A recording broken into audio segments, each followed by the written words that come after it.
Hello everyone, welcome to Edutap. तो आज से हम एक नई सीरीज स्टार्ट कर रहे हैं 50 डेज 50 मार्क्स। तो इसमें पीपीबी, आईएफएस और आरबीडब्ल्यूएम के लिए हम 50 सेशंस करेंगे फॉर ईच सब्जेक्ट। इसमें हमारा टारगेट होगा कि आप ये 50 सेशंस देखेंगे एंड आप एटलीस्ट 50 मार्क्स स्कोर कर पाएंगे इन योर जैब एग्जामिनेशन। तो ये वो वाले टॉपिक्स हैं जिनमें से काफ़ी फ्रीक्वेंटली क्वेश्चंस आते हैं, और इस टॉपिक के एंड होने पे हम आपके साथ प्रीवियस ईयर क्वेश्चंस डिस्कस करेंगे जो पहले आ चुके हैं, और कुछ हम आपको प्रैक्टिस के लिए भी एमसीक्यूज बोलेंगे। एक एमसीक्यू होगा जिसका आंसर आपको कमेंट सेक्शन में देना होगा। सो आई होप ये जो वीडियो है आपके लिए बहुत हेल्पफुल रहेगा। तो आज पहला सेशन है, सो आई होप आप पूरे के पूरे 50 सेशंस देखेंगे हर सब्जेक्ट के लिए। तो आज का हमारा टॉपिक है बैंकर कस्टमर रिलेशनशिप। तो सबसे पहले बैंक की बात कर लेते हैं। बैंक का जो डेफिनेशन है वो बैंकिंग रेगुलेशन एक्ट 1949 में दिया गया है। बैंक का क्या मतलब है? बैंकिंग करने का मतलब है कि अगर एक एंटिटी है वो लोगों से पैसा लेती है, यानी कि पब्लिक से मनी रिसीव करती है और उसे फिर लेंडिंग के लिए या इन्वेस्टमेंट के लिए यूज़ करती है। तो बैंक आपसे पैसे लेता है, पब्लिक से पैसे लेता है, मनी लेता है, और उस पैसे को यूज़ करता है दूसरे लोगों को लोन देने के लिए या उस पैसे को कहीं इन्वेस्ट करने के लिए।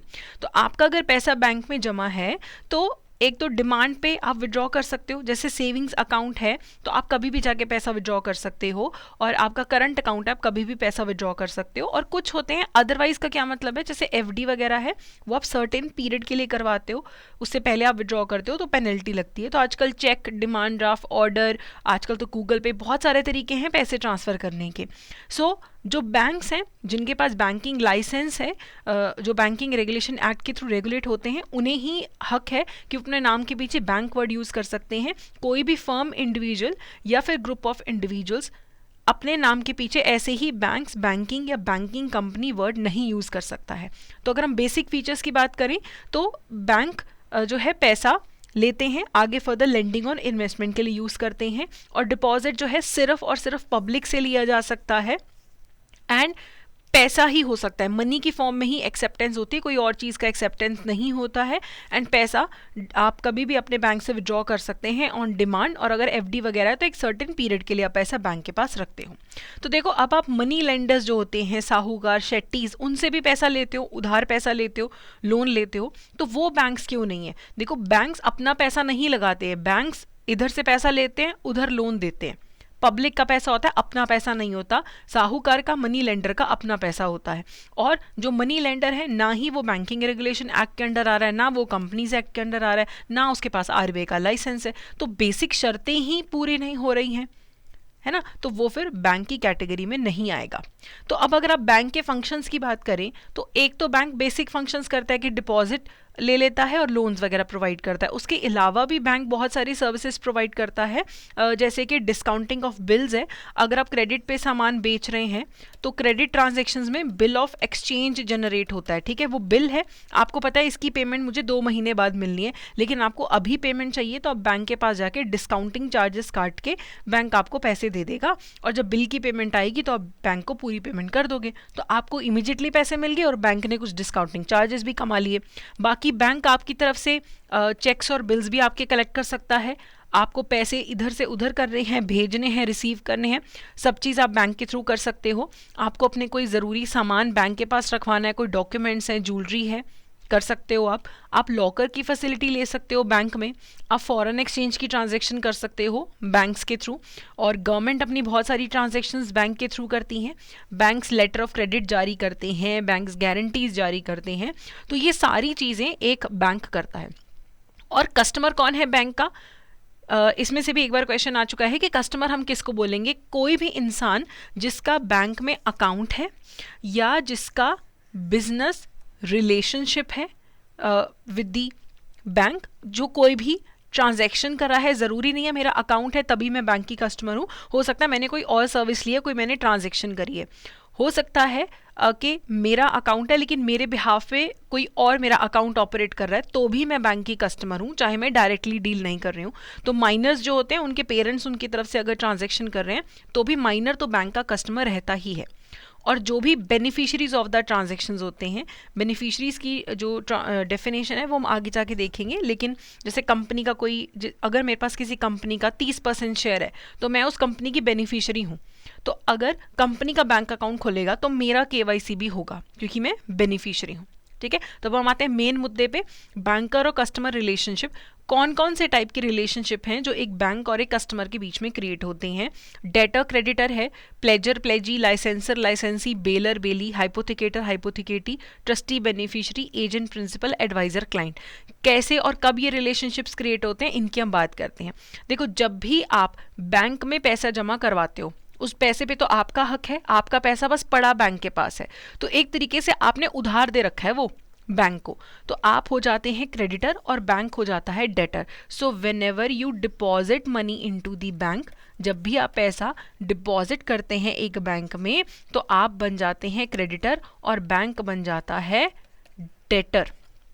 और कहीं आप ओवरड्राफ्ट फैसिलिटी ले लें, अगर आप अपना अकाउंट ओवरड्रॉ कर लेते हैं, ओवरड्राफ्ट क्या है, एक तरीके का लोन ही होता है, तो फिर सिचुएशन रिवर्स हो जाती है। जहाँ पे भी आप बैंक से लोन ले रहे हैं यानी कि आपको वो पैसा कभी ना कभी तो वापस करना है बैंक को, तो बैंक आपका देनदार बन जाता है।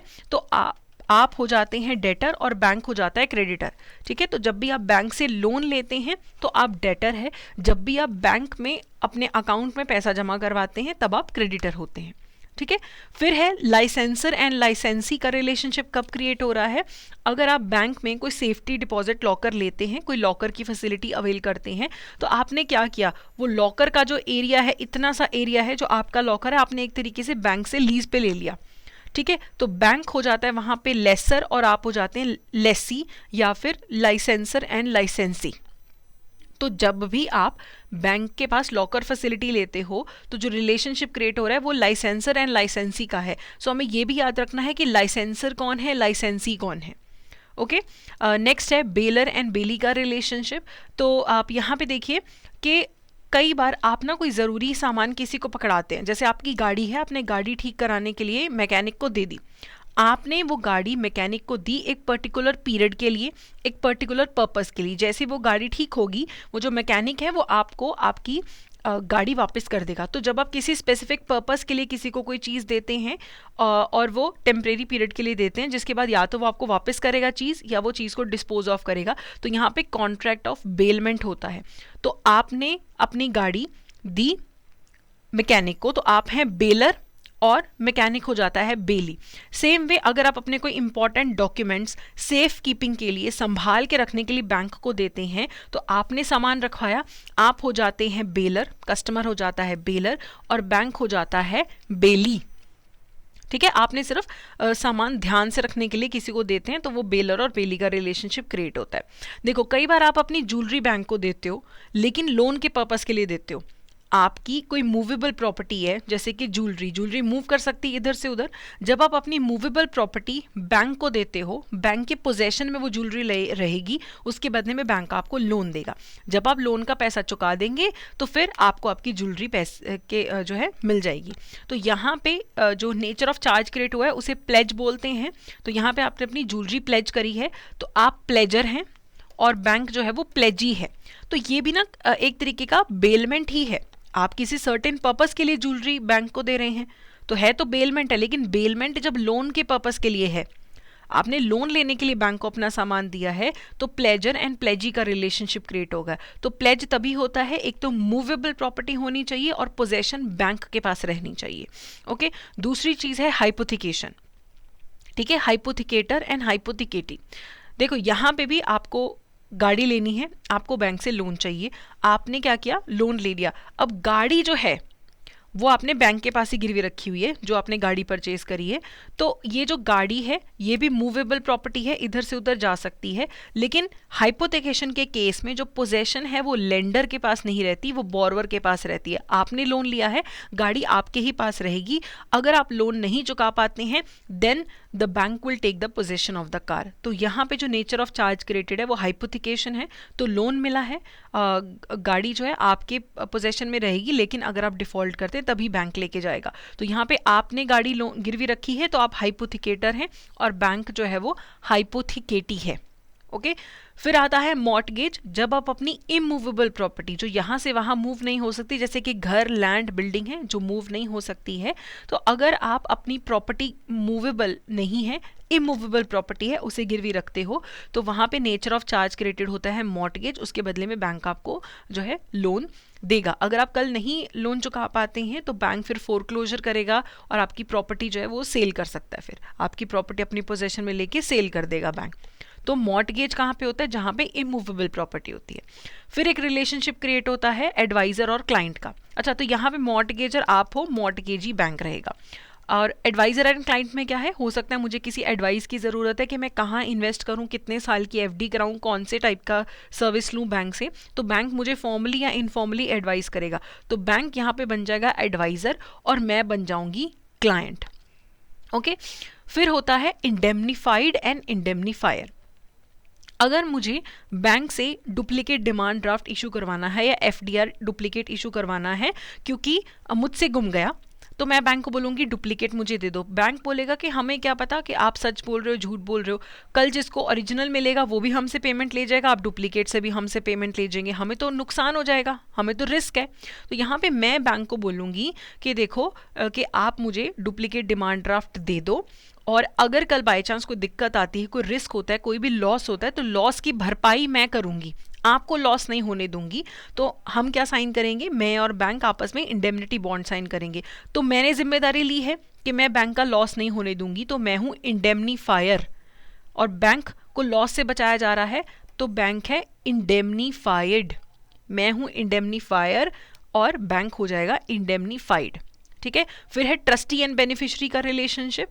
तो देखिए, अगर एक बैंक में मैं जाती हूँ और मैंने गलती से अपना पर्स वहाँ पे छोड़ दिया, अपने डॉक्यूमेंट्स वहाँ पे छोड़ दिए, तो जब तक मैं वो सामान वापस नहीं लेने आती हूँ तब तक बैंक उसे संभाल के रखेगा।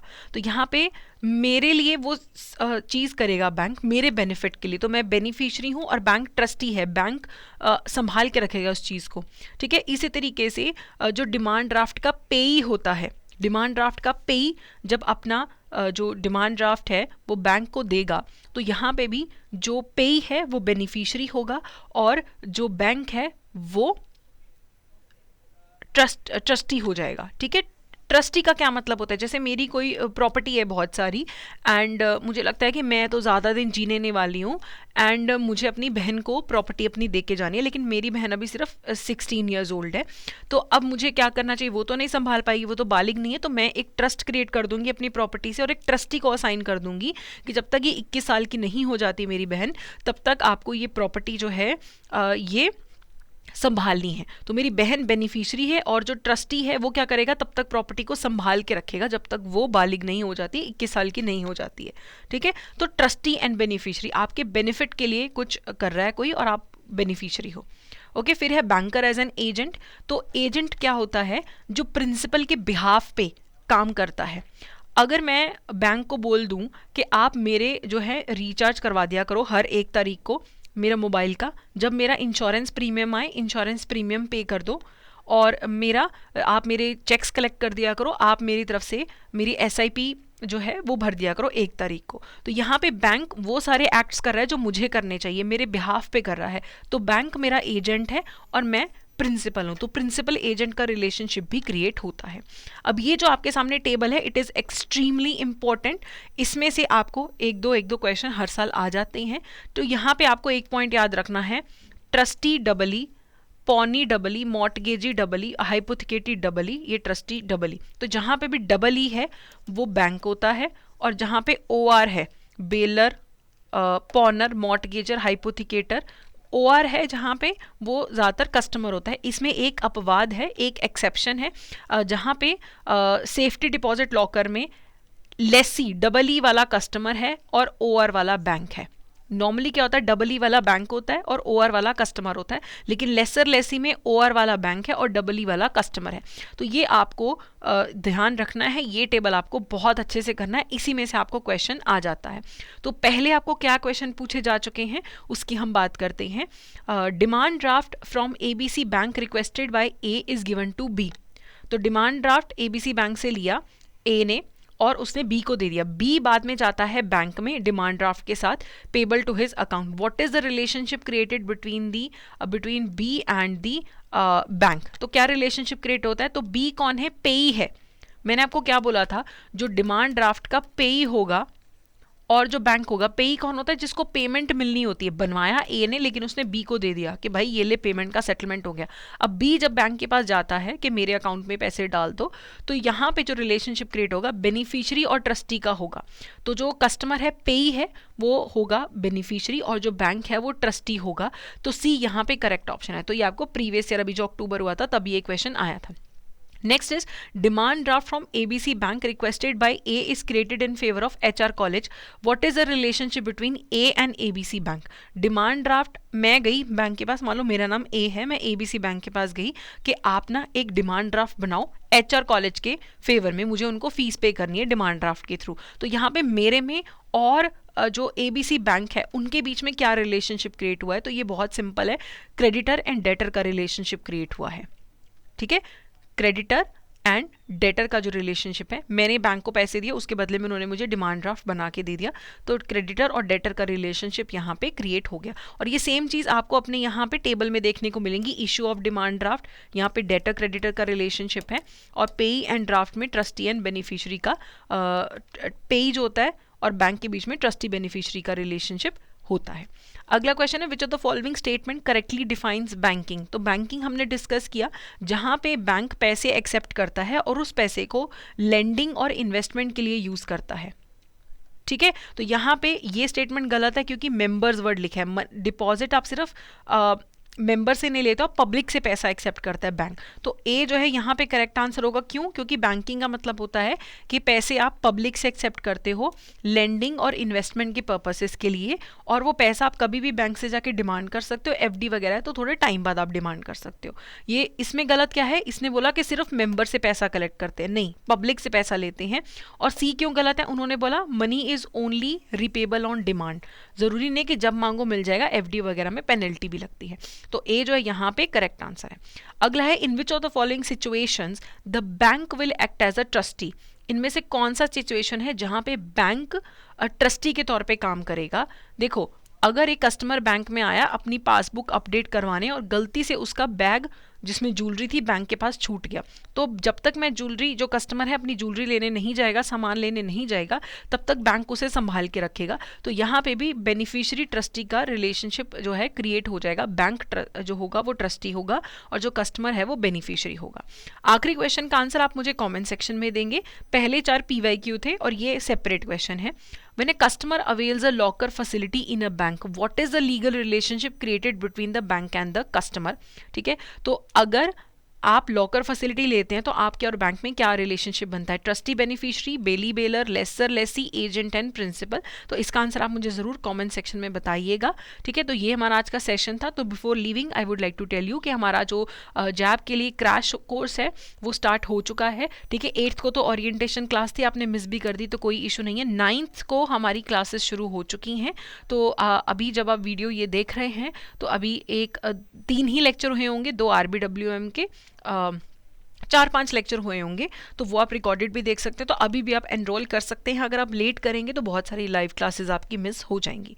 ठीक है, तो अभी आप जैब 80 कोड यूज़ कर सकते हैं। लगभग 2500 में आपको ये कोर्स मिलेगा जिसमें लाइव क्लासेस होंगी, सारे नोट्स होंगे और चैप्टर वाइज MCQs भी होंगे, टेस्ट सीरीज भी आपको अवेलेबल होगी। तो लिंक आपको डिस्क्रिप्शन में मिल जाएगा। So that's it for today. Thank you so much.